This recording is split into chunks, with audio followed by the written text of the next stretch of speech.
o Festival Internacional do Teatro do Oprimido, de 4 a 7 de maio. Este festival vai decorrer no Goethe Institute. O Teatro do Oprimido trabalha com foco na responsabilidade e cidadania dos seus intervenientes. Durante 4 dias será possível assistir a espetáculos, mesas redondas, workshops com participantes vindos da Alemanha, Bélgica, Portugal, entre muitos outros países. O melhor será mesmo consultarem a programação do festival no site do Instituto que está aqui a passar. E a boa notícia é que as atividades são gratuitas, o que nesta fase de crise é assumidamente uma bênção. Passam por lá porque é capaz mesmo de ser bastante interessante. Passando para a dança, uma coisa em forma de assim. A Companhia Nacional de Bailados estreou este espetáculo pela comemoração do Dia Mundial da Dança. Este projeto tem a participação de importantíssimos coreógrafos portugueses, Olga Roriz, Clara Andermatt, Francisco Camacho, Madalena Venturido, entre muitos outros. A composição e execução musical está a cargo do brilhante Bernardo Sassetti e a mistura de todos estes fantásticos intervenientes será certamente genial. Não percam, são só dias 6 e 7 de maio, às 21 horas no Teatro Camões. Se não conhecem, passem por lá e não percam este espetáculo. Fechamos a nossa rubrica, como habitualmente, com uma publicação, desta vez online, chama-se Ato Gratuito. Esta é uma publicação cujos conteúdos estão disponíveis gratuitamente e onde se pode ler, escrever e ouvir música. Há que reconhecer os suportes digitais, são cada vez mais vias privilegiadas de comunicação. Vão até ao sítio da revista Ato Gratuito e usufruam porque vale a pena. Gosta muito de poesia, pelo que sei. Sim. E escreve. Escreve, sim. Fazia, portanto, uns versos. Sempre me impressionou a poesia, naquela bela expressão que alguém disse, portanto, que a poesia era uma arma carregada de futuro. E creio que, começando por aprender com poetas populares, particularmente o nosso António Aleixo, o conteúdo de crítica social que comportava a sua poesia. Depois, outras obras de portugueses, obviamente sempre com referência de Camões, inevitavelmente, mas descobri depois, desde Brecht, a Goethe, onde a mensagem, portanto, da poesia, portanto, Pablo Neruda, enfim, nas suas obras, portanto, excepcionais, que me marcaram, tanto profundamente, no tempo em que era proibido ler muitos destes poemas, destes livros de poemas, porque havia um conjunto de obras que estavam indexadas, portanto, em que o fascismo, se você fosse banhada com um livro desses, isso significava prisão. Incrível. Prisão. E até, mas essa apetência pelo proibido, né? Portanto, para um jovem, portanto, enfim, que tinha chegado à fábrica, portanto, aos 14 anos, que conheceu logo o peso da exploração, mas que simultaneamente na coletividade, num movimento associativo, portanto, descobriu, portanto, os livros, a poesia, e nesse sentido, portanto, sempre que posso, portanto, tenho a poesia como referência. Aliás, quase na parte final de um poema do Goethe, ele dizia que quando um homem perde os bens, perde pouco, quando perde a dignidade, perde muito, mas quando perde a coragem, perde tudo. Creio que é muito atual.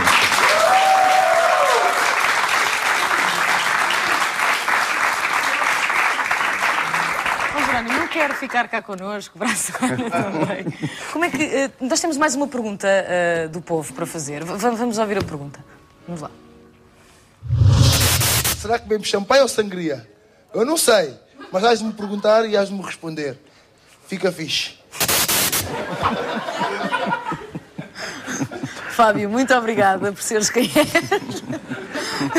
Fica fixe. Bom, em relação... Champanhe ou sangria? Em relação à pergunta, podia dizer-se tem dias, porque no verão, portanto, com uma boa sardinha assada, uma boa salada, portanto, uma sangria fresca é fundamental. Mas, por exemplo, eu vim agora de Melgaço, da terra do vinho alvarinho. Eles fazem um champanhês que é de morrer. Aquilo é o que se chama mesmo, portanto, o poder de Deus, se quisermos. É o poder de Deus. Portanto, uma coisa notável que demonstra que este país tem tanta potencialidade, tanta possibilidade de desenvolvimento e, portanto, nesse sentido, estou muito dividido. No verão, portanto, uma boa sangria, mas em toda a ocasião, portanto, um alvarinho, designadamente de champanhe, vale a pena, de certeza.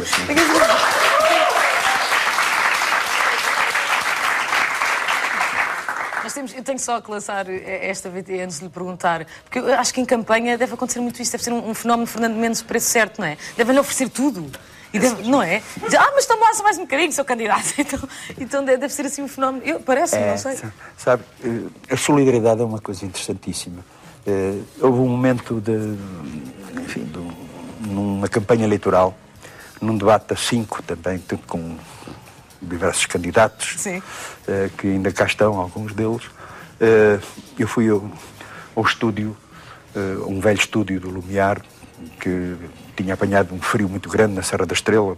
Fiz um comício na rua, lá em Santiria, na minha terra, e fui para o estúdio, portanto, com o ar muito seco, e de repente faltou uma voz. Sim. Repare, perante 2 milhões de pessoas, deve ser terrível. Eu abri a boca e só saíam sons guturais. Pedi para sair, uma situação ali incómoda, saí, recuperei a voz, entrei, perdi a voz novamente. E de uma forma espantosa. Sim. Os funcionários da RTP, a administração da RTP, um médico, um especialista de primeira água, portanto, que é um homem de direita, portanto, assumidamente, a telefonar a dizer, estenda a garganta, beba água, faça assim, faça assado. E depois, enfim, não recuperei a voz, acabei por abandonar o debate e, passado o dia seguinte, fui para o Porto e estávamos a fazer uma arruada e veio um comerciante com um rebuçado de mentol. Não posso. Tome lá, aceite para ver se fica bom da garganta.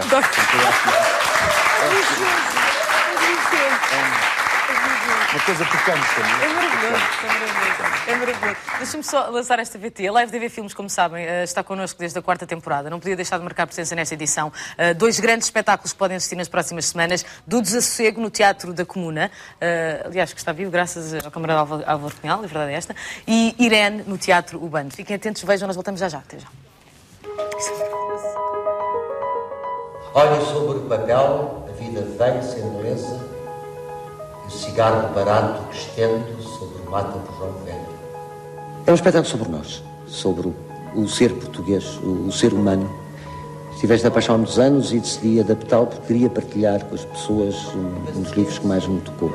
Eu criei 6 personagens, que me parece que são personagens básicas daquilo que pode explicar o que foi o ser humano Fernando Pessoa. É um monólogo com o próprio Fernando Pessoa presente, que ele fala de si. Há períodos de ordem em que tudo é vil, períodos de desordem em que tudo é alto. As decadências são férteis em virilidade mental. Estreio há 10 anos, exatamente, aqui na Comuna. Tenho feito pelo país, já estive em Angola e há projetos de ir com ele ao Brasil agora. O mundo de hoje pertence aos estúpidos, aos insensíveis, aos agitados. E como geralmente tem corrido bastante bem, das outras vezes eu espero, desta vez, ter a vossa presença também aqui para poderem partilhar este tesouro da nossa literatura e da nossa vida. Liberdade, humanidade, felicidade, o futuro melhor, a ciência social. Quem aqui está diante de vossos olhos, intérprete e debitadora de palavras alheias, deseja que este jogo comece agora.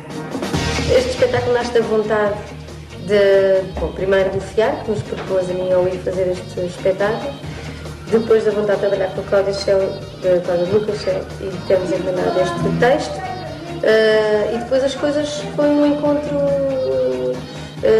natural das coisas, como trabalhar com o João Cachulo, como no Mel, com a Filomena Cautela. Foi assim, trabalhamos em família e trabalhamos bem. Somos claros e claros. A única diferença é que aprendi a ler e sou francamente infeliz. A ideia era que pudesse encontrar no teatro, no espaço teatral e nessa confusão uma ordem talvez para a vida, para o mundo, ou assim. O espetáculo tem 1 hora e durante essa 1 hora nunca sai de cena. E acho que nunca tive um trabalho tão ousado ou tão arriscado. Nunca me propus, nem nunca me propuseram nada assim tão intenso. Esquece-te do verdadeiro nome.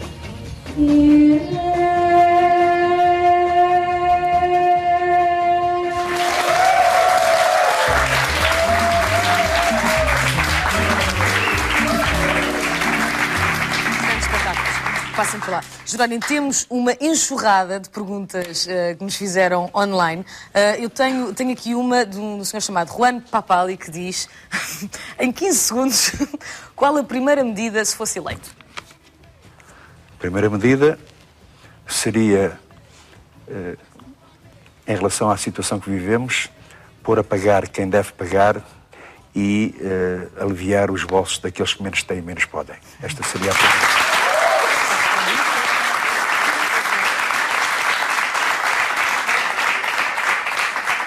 A Eva Mendes faz aqui uma pergunta bastante grande, mas que eu acho que podemos resumir assim. O que é, tendo em conta tudo isto que está a acontecer e tendo em conta que hoje estamos a falar não só para muitos jovens, mas para muita gente, o que é possível?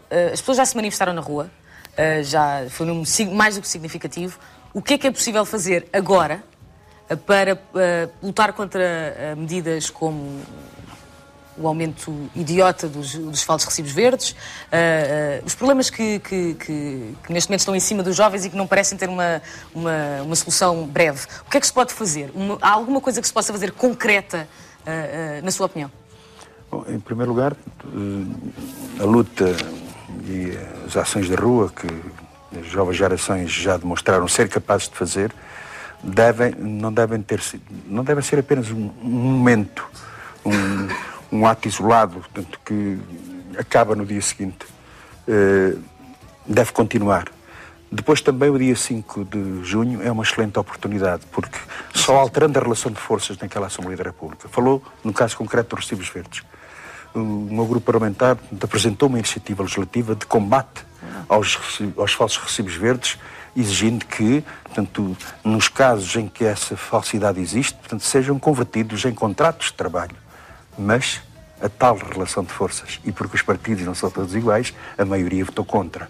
E nesse sentido, portanto, nós pensamos que as novas gerações devem refletir também, portanto, se sim ou não deveríamos procurar essa mudança, procurar, portanto, que os seus interesses, os seus direitos, as suas aspirações fossem de facto respeitadas, defendidas, tanto no plano da vida, como no plano institucional, como na Assembleia da República, mas por isso votem, usem portanto, esse voto, no fundo, tendo em conta aquilo que fizeram designadamente, portanto, no dia 12 de março, em que, portanto, a Interjovem fez também uma luta importante. Levem a luta até ao voto e vão ver que as coisas vão mudar. Informem-se e votem, não é?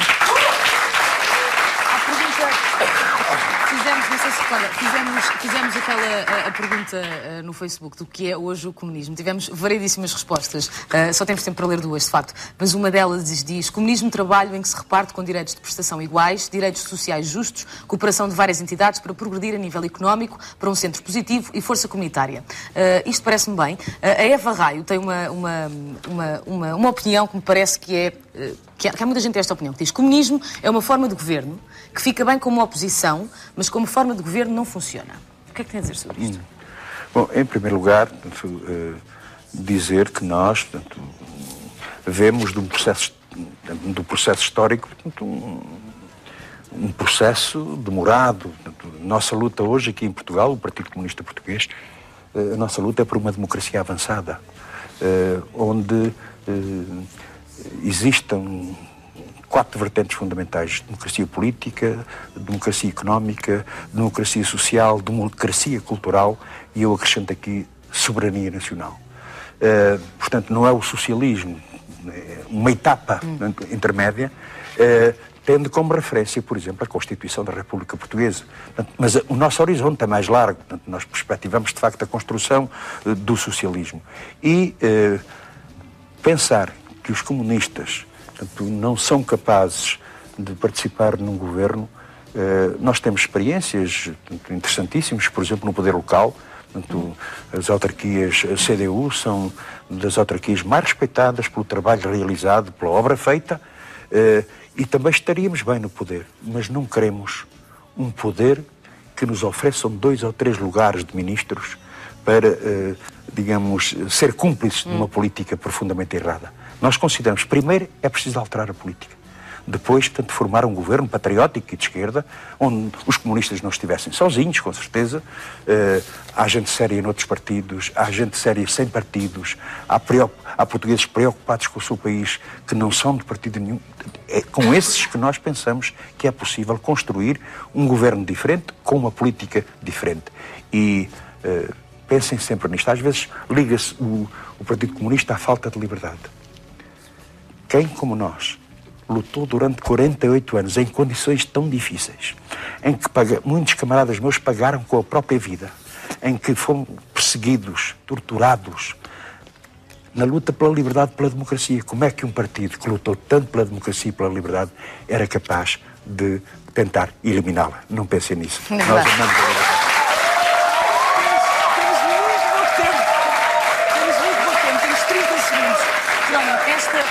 Esta é a nossa rubrica Tinta Fresca. Esta é a página do jornal I da Manhã. Temos 30 segundos para falar sobre isto. Tem algum comentário a fazer em relação a esta capa? Tem aqui o triunfo de Obama, foi morto o inimigo número 1 da América, nova ameaça ao déficit e PSD escreve nova carta dizendo que o país está à beira da bancarrota. Em 30 segundos tem alguma coisa que queira destacar? Em relação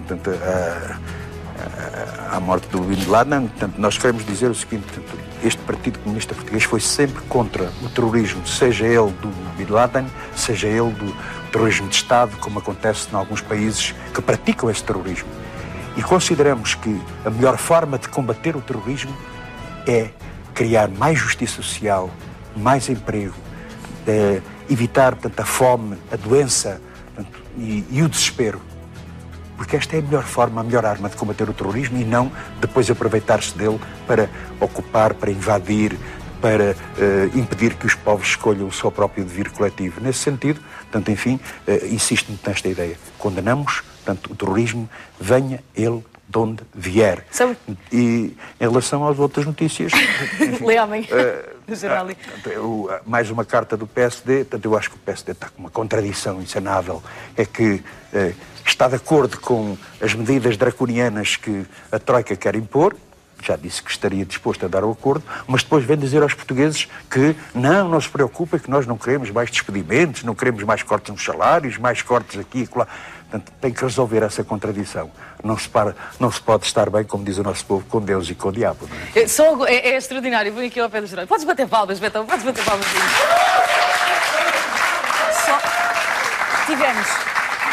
Jerónimo, tivemos quase 60 minutos à conversa e só agora é que o vi a fazer este discurso e vi o Jerónimo de Sousa candidato. Muito obrigado por ter estado connosco. Sabe o que é que temos aqui para si? Temos um kit de sobrevivência à campanha eleitoral. Tem uma caixa de pastilhas, tem várias coisas que o vão ajudar. Vou-lhe dar o bracinho aqui para dizer obrigada. Queria agradecer toda a disponibilidade por ter vindo. Com isto vou ter um bom resultado eleitoral. Vai ter um fantástico. Pode ir vendo. Deve. Muito obrigada mais uma vez por ter vindo. Obrigado. Muito obrigada, foi um prazer enorme. Queria agradecer também às gentis senhoras que colaboraram connosco na rubrica Urgências. Muito obrigada. Eu não volto para a semana, mas se quiserem entrar em contacto comigo podem fazê-lo através do meu Facebook, que é facebook.com/FilomenoCautela. Obrigada a todos por nos terem feito companhia até estas horas do demo. E não se esqueçam, dia 5 de junho, votem. Um beijinho, até sempre.